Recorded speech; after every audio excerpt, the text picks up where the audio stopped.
Hey, what's up, everybody? It's Jesse, and you are listening to Ironclad's Built for More podcast, a show where we talk to elite performers from a variety of disciplines. Everyone from CEOs and endurance athletes to military special operators and filmmakers. And we have today a really, really cool, interesting guest. He's an entrepreneur, a YouTube star, and he's the founder of the custom building company Rural Renovators. But before Kyle Stumpenhorst garnered a massive online following for his work creating post-frame buildings, he actually worked at an IT job, but he dreamed of getting out from behind the desk, and he started pursuing his passion of being a builder. Today, we get to hear Kyle's story, how he made a career pivot, how he created a YouTube channel with nearly 500,000 subscribers, and what he said when HGTV came calling. Here is Kyle Stumpenhorst.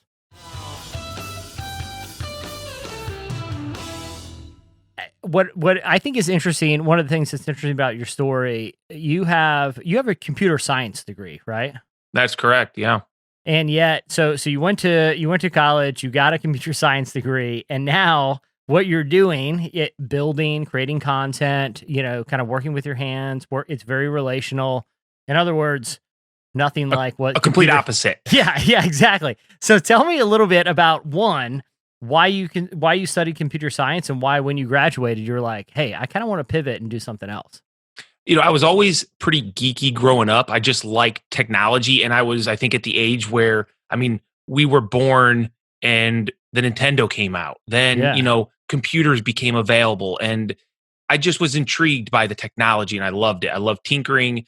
And my dad worked for AT&T Bell Labs growing up, which he was a computer programmer, self-taught, never went to college, just started in the mailroom and worked his way up to doing database project management and what have you. And so I saw that as, I want to be like my dad. I want to get in technology, So I pursued it, and I was lucky to live in kind of this close to Chicago corridor. And there was a booming area called Naperville, which had a lot of tech businesses, and a small college that was pretty good. So I went there, got my computer science degree, and I had a job full time before I even graduated, doing IT work. I was running a department with one other guy when we were in charge of like 6 companies, their wow. IT. Wow. Yeah, across like three different places. So we had to travel around. It was a pretty big job for what, I guess, coming out of college. And it didn't take a year to realize that the office life, the commuting into the city, it was going to drive me nuts, man. Yeah. I felt like I didn't get any gratification at the end of the day. I was an athlete growing up too. I did college athletics, and hard work equated to success. Yeah. And in the corporate world, hard work doesn't necessarily equate to anything other than just sometimes you're spinning your wheels because you aren't in control of your your destiny at all. Yeah. So you kind of had. What sport did you play? Just out of curiosity, Kyle. Well, in college, I was a pole vaulter. Believe it or not. Oh, wow! I started as a decathlete and then did pole vault mainly at my end of my career. Yeah, I have a buddy that he went to UVA, University of Virginia, on a pole vaulting scholarship, and I know the one thing I know about that sport in particular is there's a point of no return if you're going to be successful. Like, during from what I understand about the sport, and I've never attempted pole vaulting. It looks terrifying, but there's a point in kind of every run where it's either you're fully committed or you bail. 100%. And if you don't have that 100% commitment and trust in your equipment, in your methodology, in your training, you're probably not going to clear the bar, and you might even hurt yourself. How did is that pretty accurate? No, that's 100%. And that's one thing that my coach, believe it or not, I didn't do track in high school. So it wasn't available at my school. I told you in the, kind of talking to you earlier, I graduated with 19 people. We didn't have track. I went to school to play basketball, football at the college, and I didn't like the program. So I needed to do something because I just like competition. And so I did track, and my coaches instantly were like, Kyle, what's great about you is that you have no bad habits, right? So this was a track program that was top notch, country, nationally ranked. And they just said, if you do what we tell you, you have no bad habits, you can excel. And I thought, well, I'm going to trust in these guys.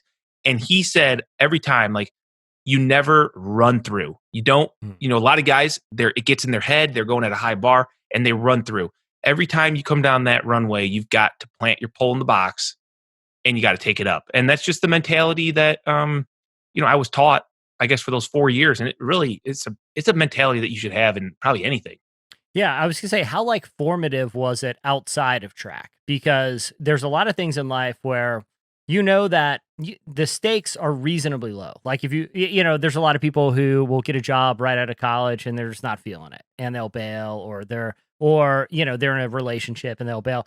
How formative was it to have that experience where you're running with a pole and you plant it in the box and you have to clear something, and if you're not 100% dedicated, you could actually hurt yourself. How formative was that when you kind of fast forward and look back professionally? Yeah, I mean, so when I realized that I wasn't going to be able to handle being in an office for the next 40 years, I mean, you think about that, that's even miserable anyway, whether you like it or not. Uh, I had my firstborn. I'd just been married to my high school sweetheart. We had a kid that was on the way, and I knew that like now was the time to commit. It was either I needed to stop doing this working for the man every day and do something that does bring me joy. Um, and I just happened, if we're going to get into this part of the story, I Yeah. just happened to have bought a house. I actually bought this house my last senior year in college. Not because I thought that I was going to get into a career of the trades, but this house needed a ton of work. It was my wife's family, are big farmers in the area. They had bought a piece of farm ground like 20 years ago that had this old house. It was kind of an iconic house in the neighborhood. Everybody knew about it. It was old and it was really cool, but hadn't been lived in for 50 years. And we bought it from my in-laws and my dad, who had done remodeling like his whole life. Once again, like me and him were always kind of, together growing up. I'd follow him around and I'd do things. I'd help him remodel the house that we were living in. And that's all I knew was remodeling. And so when this house came up, my dad's like, dude, we can do this. Like, I'll show you how to do it. And I knew I enjoyed it from my dad, back when I was younger. So we just started, and it took me about 2 years. And so this 2 year period of working on this house, um, I was I was working at this IT job, realizing I didn't like it, and I just knew that, you know what, I could do this. I like working with my hands. I like tearing something down, rebuilding it, and you can see that gratification almost instantaneously because it happens and it's in front of you and it's tangible. You can touch it, you can feel it. So I knew I had to commit if that's what I was going to try to do. And my wife, I remember to this day, my in-laws, like, a lot of people are like, Kyle, you got a good job. You went to college, spent Yeah. six-figure type money to go to your college, and you're going to go do construction. It doesn't have a good positive theme behind it. Yeah. Well, I feel like there's a lot of people listening to this right now that's like, dude, I am in that boat. Like I put, all my chips on kind of one number, and it was like, I'm going to be an accountant. I'm going to be a salesperson. I'm going to, all good, noble jobs, but maybe they get there and they're like, I just don't like it. I don't get that sense of fulfillment.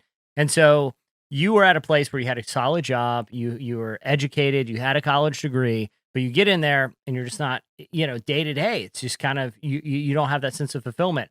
You're working on your own home and you're really enjoying the process. Tell me about kind of the next step where you're like, you know what, I'm gonna pivot professionally, and also sort of were there any degrees of self doubt? Because you mentioned you had a kid on the way at the time, right? So I'm pretty fortunate because two things. One, my wife is a hardworking person also. She had her teaching degree, so she had accepted a position as a teacher, which doesn't have great starting pay, don't get me wrong, Yeah. but it was something to fall back on. My father-in-law, he's once again a farmer, and during the transition, it just happened to be fall time. I um I moved into the field work with him for a couple months while things were going, and I really enjoyed that too. And I probably could have went that route had I really, really wanted to. But once again, it was like stepping into someone else's success, not Yeah. creating my own. And it just self doubt to me. I've always been a confident person. I always feel like, you know, yes, there's a million things I can't do, but if I work hard enough, like I could probably figure them out eventually. And Yeah. that's just how it was. I didn't know anything about really much of anything. I didn't, but I had a lot of people. I went to a local church where a bunch of those people seen me doing my house. They saw the progress. Um, and they said, "Hey, you want to do a little project at my house?" I mean, I was cheap as can be, so it was like low cost to them, and I was a learning experience. I did a lot of stuff basically for nothing at those early stages because I didn't have a lot of liabilities in my life. Yeah. And that's a cool thing about a lot of people, especially whether they're in something that involves, a dedication to hard work or in the creative field where a lot of people who've been in the game for a long time, they have really high overhead and they have to clear a pretty big nut every month just to kind of stay in business. But you're bringing the same value, but you can charge less. Talk a little bit about kind of when you kind of built the confidence to know, I think I can actually make a hard pivot. And this can go from something where you're doing on the weekends, helping out people in your church, to I think I'm going to bail on the IT thing and actually make this my own business. It's crazy because when I did this, it was '07 was when I made the transition. And it was right in that economic downturn. Nobody was Yeah. building houses. Nobody was really doing much in that market. But I think it helped me because, hey, there's this guy who's pretty cheap. And we know him. This is a rural community. Everybody knew who I was. So they knew that I was a good, trustworthy person. And they knew that I was going to do my best. They took risks on me, and I think I had one job. It was a siding job. I was going to side uh, this customer's house. I'd never done like a whole house siding job before, and I just took it on. I think I got my brother to help me on a Saturday, like do some work.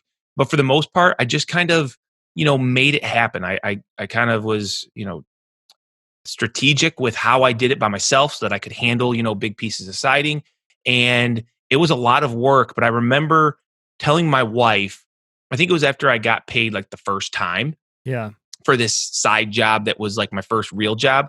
And I remember saying like, I could do this. We could take a vacation like every month based on how much money I just made compared to working for the man and have to work like 40, 50 hours a week. Like, I realized that I could go bust my tail and get stuff done. And if I told a customer it was going to be 10,000 bucks for this job, well, it was my decision or my work ethic that was going to determine what kind of profits actually came out of that because I had to be efficient. I had to do Yeah. quality work and efficient. At what point did it go from having that kind of epiphany about hmm like, man, just working side jobs, I can hustle up enough and develop a reputation to be like, okay, I'm going to actually start a business, Yep. Rural Renovators, and I'm going to quit my job and go all in.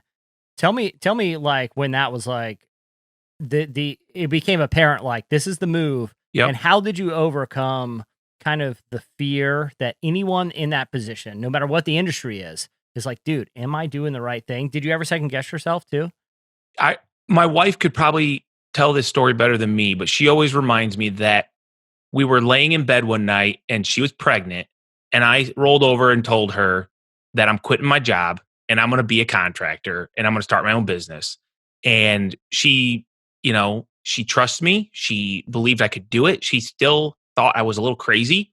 I remember she tells me now that she told her mom that I was quitting my job. She thought I was crazy, and it was kind of like, you know, I don't know what to say other than I'd never doubted myself Hmm. because failure to me was never the option. I didn't really have that option because I wasn't going back into IT. I didn't have another degree.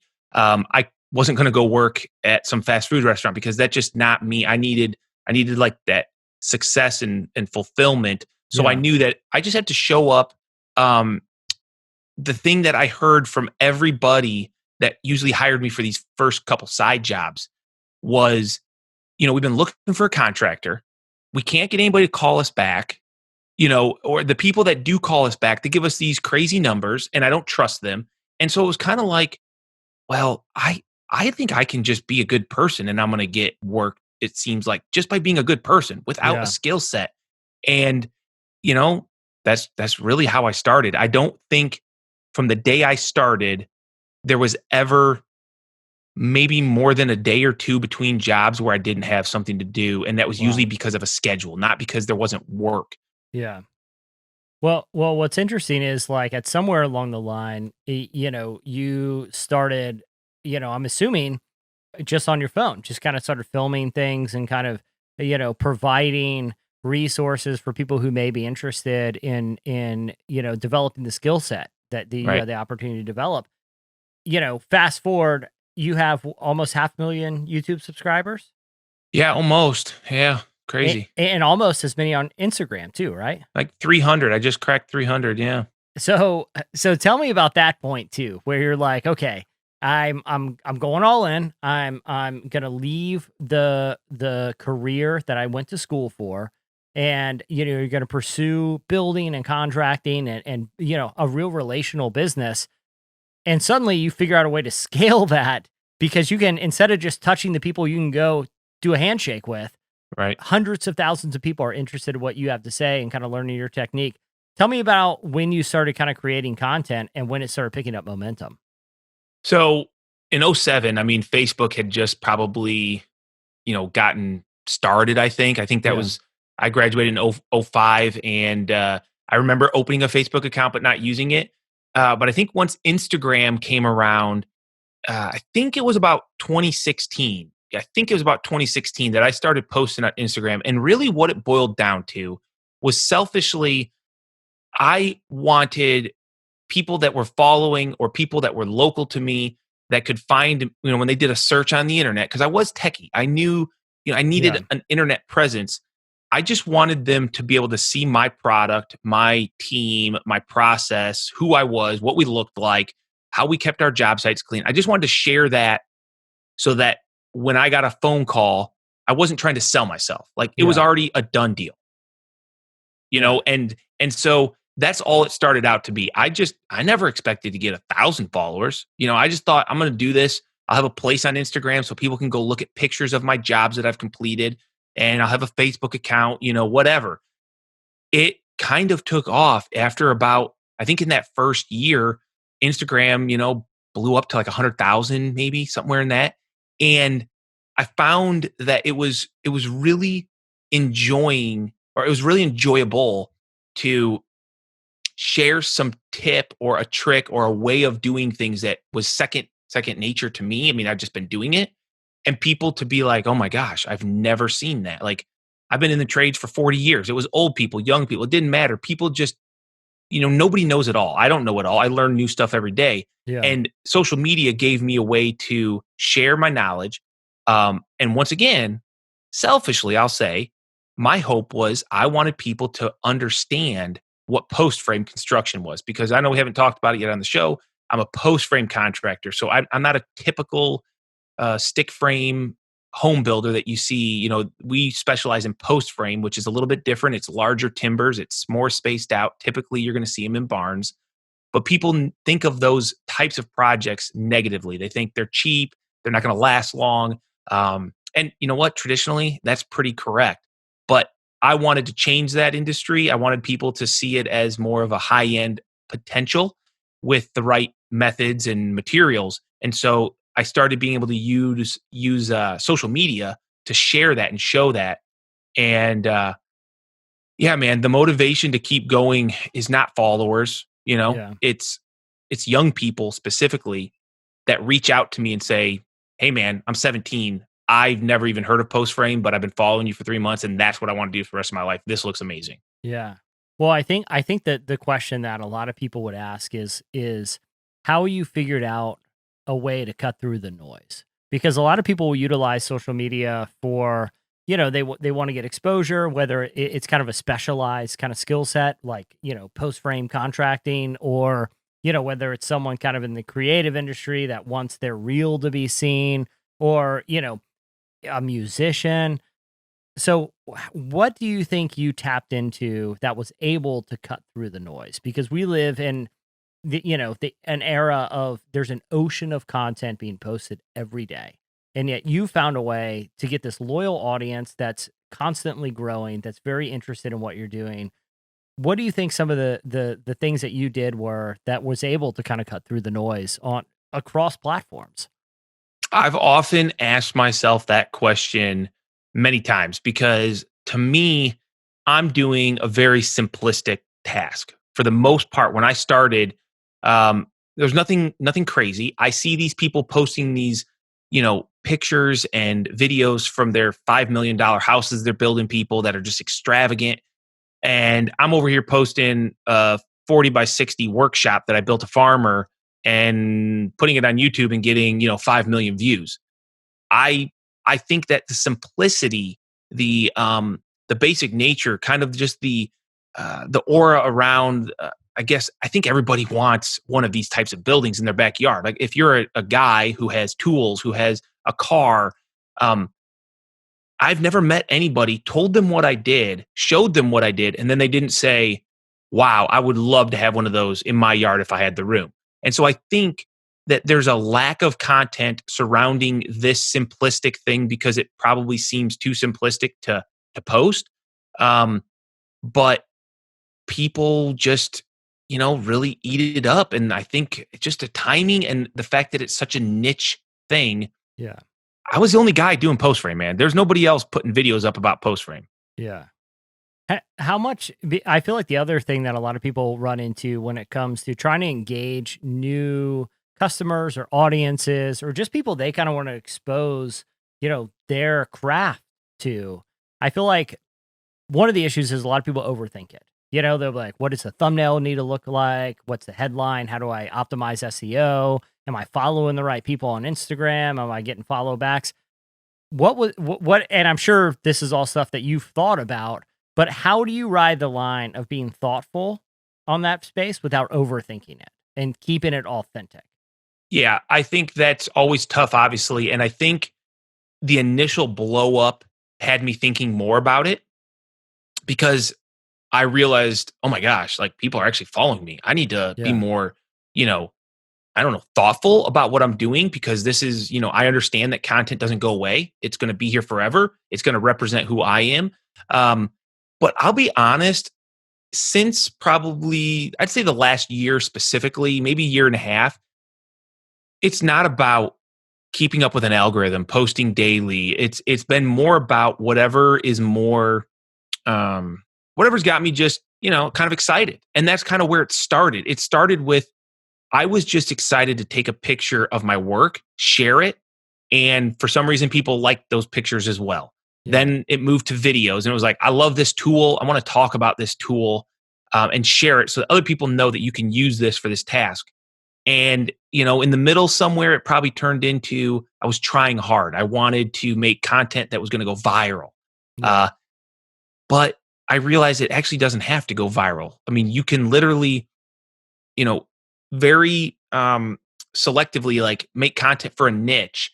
And if you do that, you're speaking to people that actually care about it. They're going to engage at a higher rate and they're going to stick around a lot longer. If you're making this, this viral content, this ASMR content or something that people just want to stare at, but it brings no value to them. Yeah. They might follow you, but they're never going to actually engage. They just hit the follow button because it was a cool video, but it's not anything that they actually are learning from. They're not really being, they're just not being, I don't know, their emotions aren't being played with, So you have to really speak to people on what they want to know. And that's by giving them just solid content with good educational information, maybe a little bit of entertainment mixed in, and people stick around. Yeah, it's almost like the idea of authenticity over algorithm. Like if you're real with people, that seems like what is able to cut through some of the noise. Kyle, I gotta ask, has like HGTV come calling yet? I mean, Multiple times, Yeah? multiple times. Yeah, my answer is always if you want to come film my job site, my customer, my rules, you can do that. We'll figure it out. But I have my own show. That's the cool thing. It's like I don't have to look at a script. I don't have to follow or fly around the country and go to somebody's house and do a show about organization in their, whatever. I mean, those have all been, presented to me over the years, but I always go back to, I don't know, do you know who Jimmy DiResta is? No. Okay, Jimmy DeResta is a content creator. I'll just make it quick. He's got over 1 million subs on YouTube. He's been around for 10 years. They call him like the grandfather of making. He kind of made it cool to make just stuff, right? Yeah. And he found me on Instagram, had me come to New York, which is halfway across the country, to build his workshop where he was going to make, have classes and people are going to come to. And that's what started my YouTube career. I wasn't on YouTube at all. He got me to do it, and I started it. I don't know where I was going with this. What were we talking about? Oh, HGTV. Sorry. Yes. Yeah. And when I met with Jimmy the first time, and he said, Kyle, what you're doing on Instagram is awesome. You're going to go to YouTube and you're going to kill it, but people are going to want you to do stuff. And he's like, you need to remember that on YouTube, like you're your own producer, director, content creator. All of it is yours. It's your story. If you go work for them, you might make a couple dollars, but you'll lose like all of your integrity because you won't be who you are. You'll be who they want you to be. And I've never forgot that. Yeah, that's really great advice, especially for a lot of entrepreneurs that find early success. It's like there's always sort of that easy, almost not an escape hatch, but like, hey, I could just cash in right now, but you lose what made you successful in the first place, which is the authenticity that kind of cut through the noise. Well, Kyle, we'll jump into the lightning round here, and so we have standard questions that we ask everyone from like CEOs to endurance athletes to Navy SEALs, and basically kind of trying to hone in on what elite performers know and can provide in terms of like insights and advice for younger listeners. So, Kyle, what's the best advice you've personally ever received? Oh man, I honestly think the best advice is run for fun and personal best. Now, what that means is basically at track, it was don't ever lose sight of like why you're doing it. Like follow the passion and always strive to be better than yourself, not better than others, but be better than yourself, what you were last time. That's good. If you could go back 20 years and tell yourself something, what would it be? Probably go to a trade school or a business school and learn business, accounting, taxes. Do you feel like, traditional college versus whether it's the trade school or kind of a specialized training, do you feel like that's something that more people should consider? Because I feel like growing up, it's always kind of pounded into your head, go to college, get your degree. Do you feel like more people should consider kind of trade schools and specialty education? Yeah, I think 100%. I think teachers, my wife being a principal, we've had this conversation. I think you can very easily pick out kids that are meant for higher education. They just don't fit the mold of school. Yeah. That does not mean they won't be successful, man. If you go into the trades, you can be extremely successful. People just need to be less ignorant about that fact. And that starts with, I think, educating them on the possibilities versus you got to go get an office job. That's what I was told, man. Yeah. Yeah. That's what a lot of us were told. And I feel like,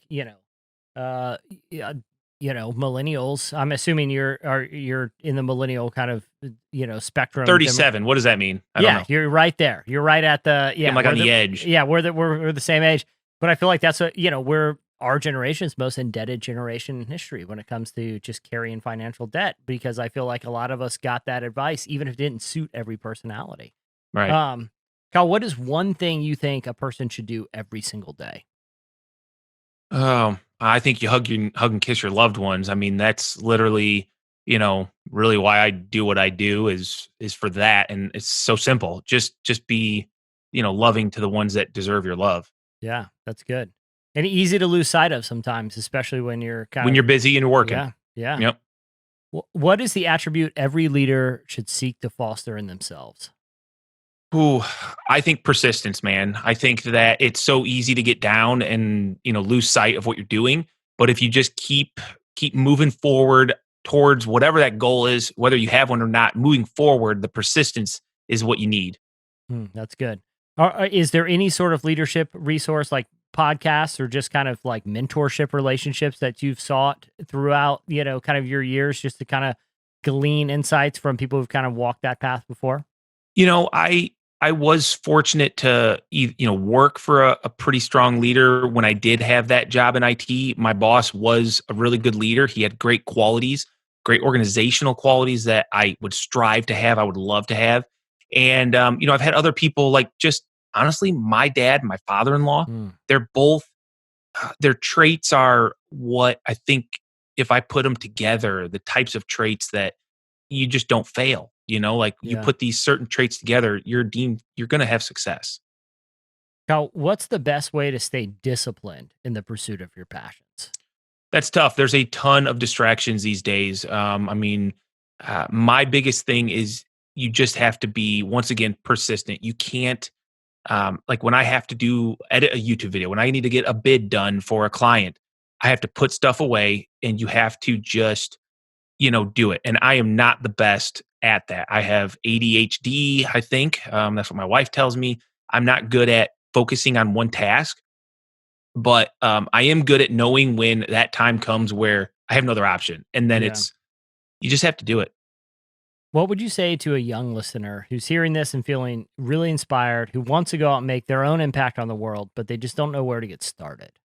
Honestly, I get this question a lot, and my best answer, because there is no perfect answer. Because if you don't know what you're going to do, you don't know what you're going to do. But that's kind of the beauty of it. That means you don't have anything funneling you towards something that you maybe are going to end up like me, not wanting to do. Like if you're young, do whatever is inspiring you. I always say that when my passion dies for what I'm doing, when I stop being passionate about building post frames, I'll pivot. I'll find something else, because I find that the passion for what you're currently doing is like the only thing that really motivates me to uh, do my best. And I Yeah. think intrinsically, if I'm not doing my best, I'm not happy. Yeah. All right. So this is the last question that we ask every guest on our show. And we ask them to issue a 1 week challenge to our listeners. And this could be a different thing every day. It could just be the same thing every day for a week. But if you could issue a 1 week challenge to everyone listening right now, what would that 1 week challenge be? Oh wow, that's a really tough question, man. That was a surprise. Um, hmm. 1 week, do this every day for 1 week. You know, I think the biggest thing that like was hard for me to get motivated to do, but has now become second nature, and I think a big part of just feeling good about myself is working out. Mm. So I work out Monday, Wednesday, Friday. I lift some weights, and even though I'm physical all the time in my job building stuff, I find that it helps me from not getting hurt as much because I'm actually balanced. Yeah. Uh, and then I ride my bike a lot. So I would say if you could just do something, maybe it's go for a walk. The endorphins that come from energizing your body and working it up and getting the blood flow, they can spur motivation to do just about anything. If you're sitting around all day, it's really hard to be motivated. So Yeah, that's great, man. That is, that's one thing a lot of people come back to over and over again is especially people who have neglected it for a while and maybe got away from working out and they're like, man, I need this in my life. It yeah, really is a centering thing. agree.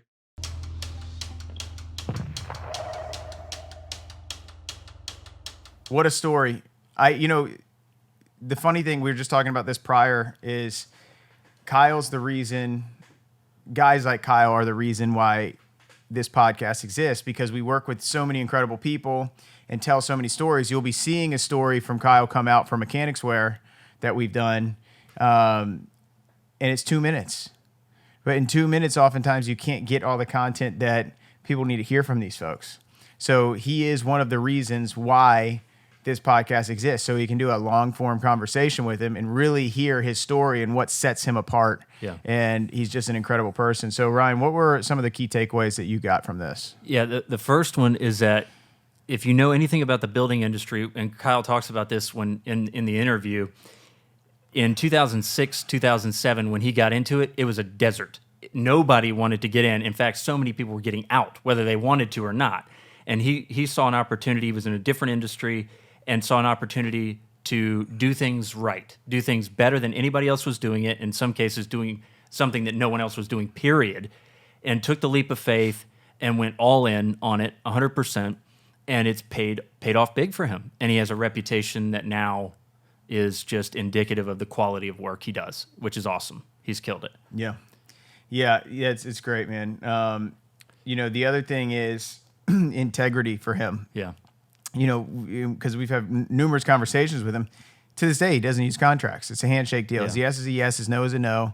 small town business, yet it's something that's missing today. It's not being done today. It's actually unheard of. First time he told me he doesn't even do contracts, I was pretty floored. He's got hundreds of builds. Mm-hmm. I mean, he's booked out for a year more. Yeah. And that doesn't come overnight. There's probably a very small handful of people that can still get away with doing large projects on handshake deals. And it's really just him and his buddy. Yeah, it's crazy. And their product reviews are great. They do a really good job of telling their story.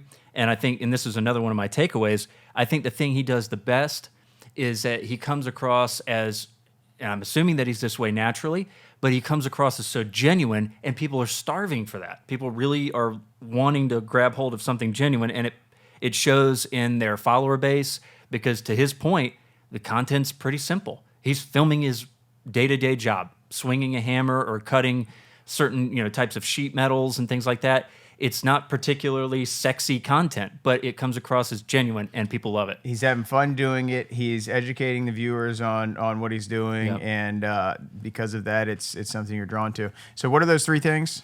So we talked about he had the courage to take the plunge because he identified an opportunity. Number 2 was the fact that he has high integrity, which allows them to basically get away with just handshake deals on contracts. And then the third thing was that he comes across as extremely genuine, and that has helped him grow his audience. And he's educating viewers, to your point, and people are just sucked into that because our society needs something that they can hold on to as being genuine. Yeah, and I'll just go back to that first one.